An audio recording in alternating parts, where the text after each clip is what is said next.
Bonjour à tous, aujourd'hui on va voir comment on peut créer un agent IA qui va répondre aux mails de vos clients, qui peut inclure des pièces jointes et qui peut répondre à partir d'une base de connaissances, donc de manière précise, aux mails entrants de vos clients. Donc là pour l'exemple que j'ai pris aujourd'hui, j'ai pris ma communauté N8N et l'agent IA va venir répondre à des mails entrants type, on va dire, de la communauté. Donc, ce dont vous allez avoir besoin pour ce tutoriel, c'est déjà 8N, ça normalement c'est couvert. Vous allez avoir besoin de Gmail, donc de vos identifiants Gmail qui passent par une application cloud Google. Vous allez avoir besoin de Google Drive, de Supabase, et bien sûr d'un modèle de chat de votre choix. Donc moi ici je choisis Gemini. Ok, commençons. Alors, l'idée c'est que le premier nœud, c'est un trigger en fait Gmail. Donc je vais vous montrer comment il se configure.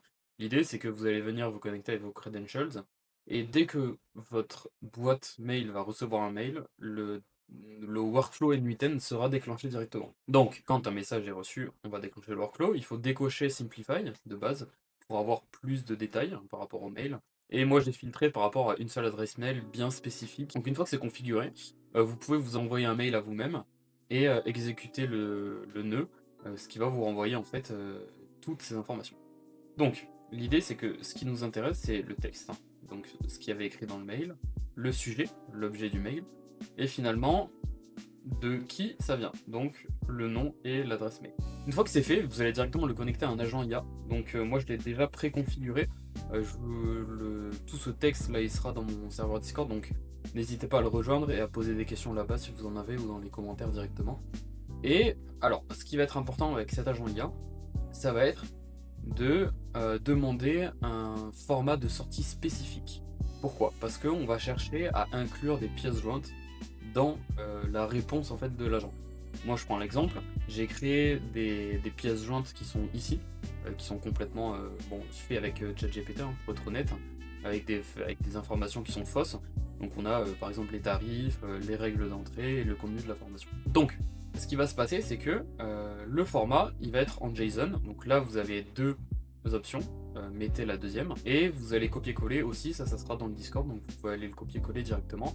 Là, concrètement, ce que je demande, c'est que je demande enfin, quand je dis description, le body, c'est vraiment la réponse du mail créé par l'agent IA. Une body of the response email. Et finalement, le nom des pièces jointes à envoyer sous forme de liste. Donc le nom des pièces jointes, moi je les ai précisés dans le prompt qui est ici. Grille tarifaire, compte formation, règle d'entrée qui se trouve dans mon drive. Parfait. Alors, une fois que vous avez configuré, là effectivement, ça c'est pour le test. Vous pouvez tester d'envoyer un mail pour voir si effectivement il a bien répondu. Et vous connectez bien sûr votre modèle de chat. Moi j'utilise Gemini 2.5 Flash. Donc maintenant pour envoyer les pièces jointes et aussi répondre de manière plus précise, on va tout simplement utiliser ce qu'on appelle un Supabase Vector Store. Donc je vais vous montrer comment on peut le configurer sous N8N directement et comment on peut l'alimenter. Donc pour donner un peu plus de précision, un Vector Store, ça va être une base de connaissances dans Supabase qui est vectorisée. Donc c'est une transformation mathématique qui permet de séparer en fait tous les documents ou tout le contenu de votre document que vous allez donner dans votre base de connaissances en morceaux qu'on appelle des chunks. Et en fait, ce que ça permet de faire, c'est que c'est beaucoup plus rapide dans la recherche d'informations que seulement si Gemini allait chercher dans un PDF en fait les informations que le client avait demandé. Donc je vais vous montrer comment on fait ça. Déjà, il vous faut votre compte Supabase, et une fois que vous l'avez créé, vous allez venir copier-coller dans le SQL Editor ce code, qui sera aussi dans le Discord.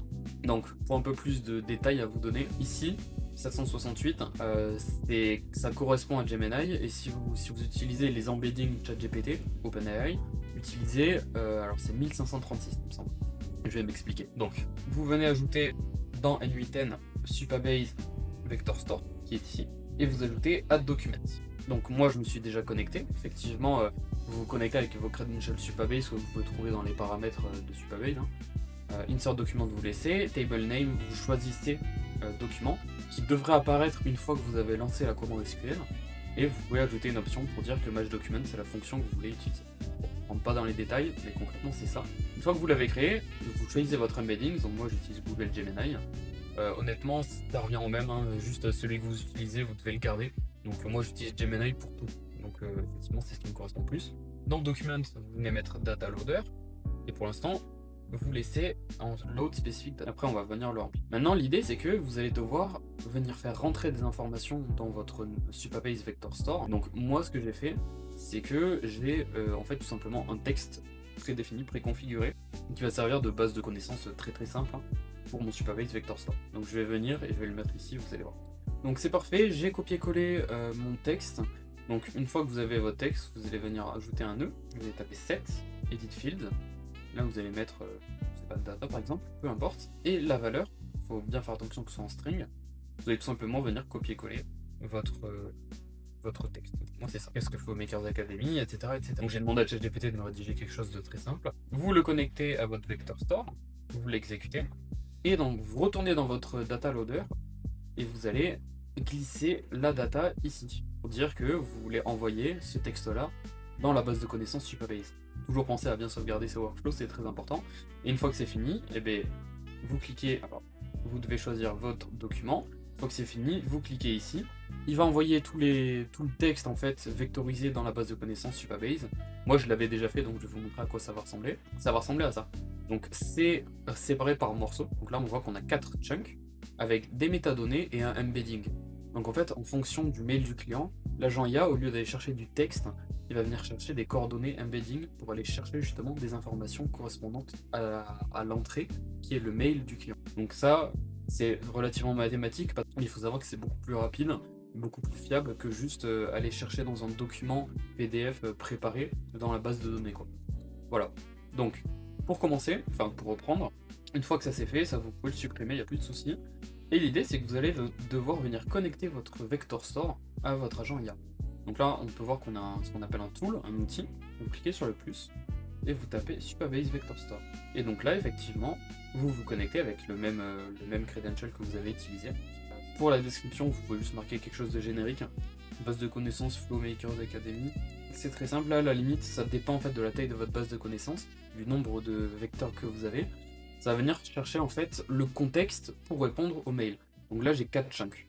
Effectivement, moi je vais de les 4 parce que c'est très petit. Mais il arrive d'avoir des bases de connaissances avec, je sais pas, 1000, 2000 chunks. Et là effectivement, pour une question spéciale, il faudrait venir en chercher 200, 300, ça dépend de la vitesse que vous voulez et de la pression que vous voulez dans votre agent. Ça dépend vraiment du contexte, tout simplement.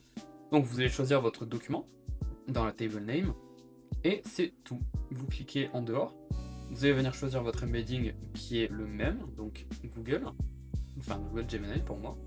Et donc là, on va voir un peu quelle est la sortie de l'agent IA avec la base de connaissances. Donc, on a un mail qui a été rédigé.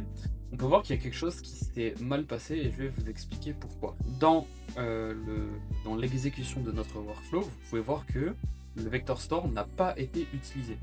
Donc vraiment, l'idée, c'est de réécrire la description. Effectivement, la description est importante parce que ça va venir donner un contexte à l'agent IA, puisque pour lui, c'est un outil qui va pouvoir venir utiliser. Et la description est importante, il faut lui dire, voilà, cet outil sert à ça, donc utilise-le quand tu as besoin de ça. Donc nous, l'idée, c'est que, allez, on doit l'utiliser à toutes les exécutions, le Supabase Vector Store doit être utilisé. Donc quand j'ai mieux précisé, comme vous voyez, il l'a utilisé et il va rédiger en fonction des informations qu'on a données dans Supabase. Donc ici, la réponse au mail. Donc, effectivement, quelque chose que j'ai pas précisé, d'ailleurs je vais le refaire tout de suite, le format de l'agent IA, moi j'ai voulu que ce soit en HTML, simplement pour rédiger un beau mail. Donc je l'ai mentionné ici, en format HTML. C'est pour ça qu'on voit toutes les balises, etc. ici. Et vous allez voir ce que ça donne. Deuxième partie importante, c'est les files. Donc on peut voir que dans la variable files, dans la liste, il m'a mis le nom des 2 documents concernés qu'il va envoyer par la suite. Et je vais vous montrer comment on fait maintenant. Donc une fois qu'on a le mail et le nom des documents envoyés, l'idée c'est que on va devoir venir extraire files parce que c'est une variable qui est importante. Donc vous allez venir et mettre un split out et on va split out, on va séparer en fait files parce qu'on va avoir ça d'un côté et ça de l'autre. Vous exécutez et là on a 2 items bien séparés. L'idée maintenant, ce qu'on va faire, c'est que on va venir. Alors, je vais préciser quelque chose, c'est que si jamais l'agent IA ne veut pas envoyer de pièces jointes, il faudrait mettre un if ou un switch pour dire si jamais files est vide, eh bien on envoie directement le mail, et si jamais files n'est pas vide, on passe par ce chemin-là. Donc Moi je vais pas le faire, mais l'idée c'est que je vais toujours envoyer des pièces jointes, en tout cas pour moi. Donc on split out, et ensuite on va mettre une boucle. Donc dans cette boucle, je vais vous expliquer pourquoi. On va venir prendre la première pièce jointe, le nom, on va venir la chercher dans Google Drive, la télécharger et rebelote pour la deuxième. Vous allez voir que c'est important. Donc loop over items, on garde un badge de 1, et ça vous pouvez l'enlever, et là on va venir chercher donc, le nœud Google Drive et search for files and folders. Donc vous allez chercher le file ou le folder name, et l'idée c'est que vous avez le nom ici. Juste vous glissez et vous cliquez sur exécuter. Et on peut voir qu'il a trouvé l'ID.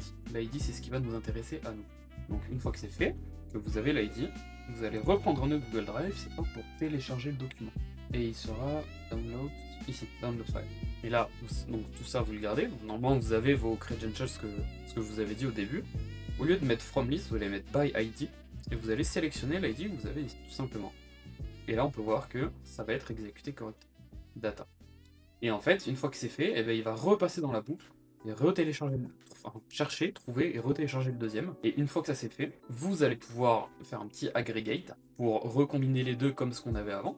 Donc output, individual field, all item data dans une seule liste. Et inclure les binaries. Donc les binaries, qu'est-ce que c'est? Ce sont les fichiers dans N8N qui sont dans les workflows. En général, on a du JSON, du texte, etc. Là, on a des fichiers. Donc il faut cocher cette partie-là. Execute step. Et voilà, vous voyez qu'on a un item qui contient 2 fichiers, parce qu'on a 2 documents. Une fois que c'est terminé, vous cliquez ici et vous allez envoyer du coup un email avec Gmail. Et au lieu de cliquer sur envoyer un mail, on peut tout simplement écrire répondre. Donc reply, tac. Message ID. Alors, effectivement, tout ça c'est configuré, normalement ressource message, reply, ça c'est bon. Et ce que vous allez faire, c'est que vous allez venir chercher au tout début l'ID du message qui est là. Hop, Gmail Trigger ID, celui-là. Message HTML, le message c'est l'agent IA qui l'a créé, donc vous allez dans agent IA et vous avez le body ici. Et maintenant, la partie intéressante, elle est, alors, append N8N attribution, ça va être le message en bas du mail qui va dire, ce mail a été envoyé automatiquement par N8N, donc vous le décochez. Et ensuite, attachment, ce sont les pièces jointes. Donc c'est là que ça devient intéressant. Donc là, on a une expression à mettre qui va être donc en JSON, qui va être object, point, keys. À l'intérieur, vous allez mettre tag binary, et là, point join. Et donc là, vous voyez qu'on a data et data 1. Donc pourquoi j'ai fait ça? Tout simplement pour venir envoyer les deux fichiers joints en même temps. Et il faut savoir que cette fonction-là, elle s'adapte en fait à la taille, au nombre de fichiers de pièces jointes que vous voulez envoyer. Donc si on a qu'une, il n'y en aura qu'une, et si on a 3, il y en aura 3. Et si on n'a pas, idéalement, s'il n'y a pas de pièces jointes, ce qui n'est pas notre cas, on aurait traité ça avec le if et le switch que je voulais mettre juste après. Une fois que c'est bon, vous exécutez, et vous allez aller regarder la tête, tout simplement, du mail qui vous a été renvoyé. Donc ça, c'était un test, et maintenant, on va en avoir un autre, ici, il y a 0 minutes, donc ça c'est parfait, cher Emile Croix, donc effectivement, je lui avais donné dans le prompt mon nom et mon adresse mail, et il peut répondre à toutes mes questions, tout simplement. Et effectivement, à la fin, on voit qu'on a les deux pièces jointes qu'on avait envoyées, et que l'agent IA a décidé d'envoyer. Voilà, c'est comme ça qu'on fait un agent mail complet, en fonction d'une base de connaissances, pour répondre à un client. Donc, effectivement, ce type d'agent, ce type de système, peut être vendu aux écoles, peut être vendu aux assurances, peut être vendu je sais pas, aux locations de voitures, peut être vendu à plein de services qui auraient besoin de traiter des centaines de mails par mois, voire des milliers. Et l'idée, c'est que ça peut les traiter tout seul. Et effectivement, bon, il faut garder un œil, un monitoring sur ce qui se passe tout de même. Donc l'idée, c'est que vous pouvez créer aussi des dashboards qui montrent un peu les statistiques de l'agent, mettre dans Google Sheets si des mails ont été traités ou non. On peut mettre de la gestion d'erreurs, tout ça je ne le comprends pas maintenant, mais c'est quelque chose qui est relativement simple à implémenter et qui peut être fait. Voilà. Donc voici la fin de cette vidéo. Si vous êtes resté jusque là, le workflow, moi je vais le mettre dans mon Discord gratuitement pour que vous y ayez accès, avec tous les codes que j'ai mentionnés, qui vous seront intéressants. Et aussi l'idée, c'est que si vous avez des questions, n'hésitez pas à me les poser en mentionnant effectivement le nom de la vidéo et le workflow. Et je vous répondrai pour vous aider si vous avez des questions. N'hésitez pas.